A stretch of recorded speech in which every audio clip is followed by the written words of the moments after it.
যে ব্যক্তিরা কুরবানি দিবে এই কুরবানির ভেতরে সব ব্যক্তিরা নিজে নিজের কুরবানি দেওয়াটা সবচাইতে বেশি উত্তম। বুঝতে পেরেছেন আপনারা? নিজেই নিজের কুরবানি দেওয়া সবচাইতে বেশি উত্তম। আপনি আপনার কুরবানি জবাই করবেন, কিন্তু যদি এরকম আপনি হন যে আমার জবাই করতে ভয় করতেছে বা আমি জবাই করতে পারি না, সেই ক্ষেত্রে আপনি হুজুরকে ডেকে এনে জবাই করে নেবেন। আর যদি আপনি সাহসীমান ব্যক্তি হন তাহলে নিজেই জবাই করে ফেলবেন। ও আমরা অনেকেই চিন্তা করি যে হুজুর অনেক দোয়া আছে, দোয়াগুলো যদি আমরা না জানি তাহলে কেমনে কুরবানি দেব। দোয়ার বিষয়টা হচ্ছে কুরবানির আগে নিয়ত আছে, এরপরে কুরবানি জবাই করার সময় দোয়া আছে, কুরবানি জবাই করে দাঁড়িয়ে থেকে আর একটা দোয়া আছে। তিনটা দোয়া। কয়টা দোয়া? তিনটা দোয়া। এই তিনটা দোয়ার ভেতরে যদি দুইটা কোনো ব্যক্তি না জানে তাহলে একটা দোয়াতেই তার কুরবানি জবাই করা বৈধ হবে। সেই দোয়াটা হচ্ছে আমরা সবার মুখস্থ আছে, বিসমিল্লাহি আল্লাহু আকবার। সকলে জানেন না? বিসমিল্লাহি আল্লাহু আকবার বলে জবাই করবেন। যারা যারা গরু ধরবে সবাইকে বলতে বলবেন। যারা যারা ছাগল ধরবে, বকরি ধরবে বা দুম্বা ধরবে বা ছাগল ধরবে সবাইকে বলবেন যে সবাই আমার সাথে বিসমিল্লাহি আল্লাহু আকবার বলে সবাই জব করে ফেলাইবেন। নিয়ত যদি না জানেন নিয়ত বলার দরকার।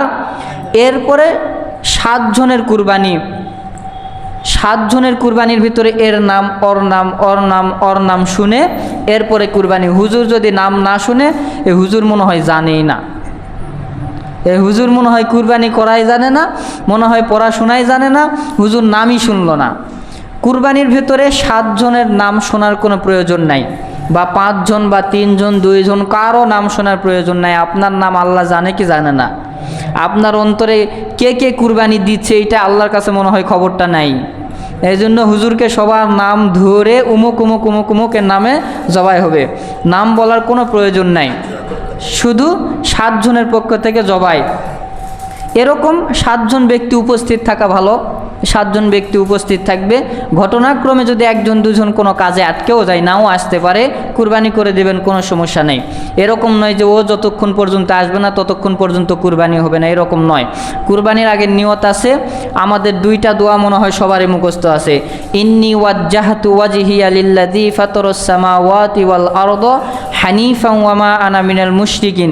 এটা তো জায়নামাজে দাঁড়িয়ে থাকেই বলি আমরা, এটা তো অনেকের মুখস্থ আছে। এরপরে কুল ইন্না সলাতি ওয়া নুসুকি ওয়া মাহইয়ায়া ওয়া মামাতি লিল্লাহি রাব্বিল আলামিন, এইটা মনে হয় অনেকেই জানেন।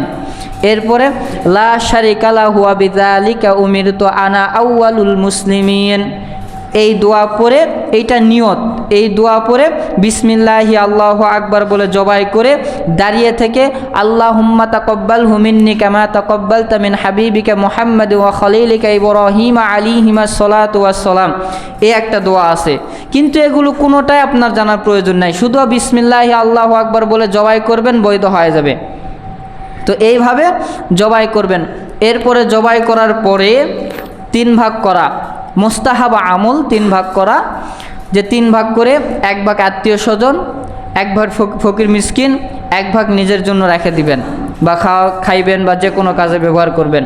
কিন্তু এই 3 ভাগ যদি কোনো ব্যক্তি না করে, এইটা নিয়ে অনেক মারামারি ঝগড়া। অনেকে বলতেছে 3 ভাগ করার প্রয়োজন নাই, অনেকে বলতেছে করতে হবেই, না করলে গুনাহ হবে। এইটা হাদিস মোতাবেক পাওয়া যায় মুস্তাহাব আমল। আপনি যদি 3 ভাগ করেন তাহলে এটা উত্তম হবে, সবাইকে দিয়ে আপনি নিজে খাইলেন। আর যদি আপনার মনে হয় না আমি কাউকে দিব না, আমার কুরবানি আমি একাই খাবো, খান, কোনো সমস্যা নেই। মুস্তাহাব আমল মানে আপনি যদি করেন তাহলে ভালো, করলে সওয়াব পাবেন, বা এমনও হইতে পারে আল্লাহ আপনার উপর আর বেশি খুশি হয়ে গেল।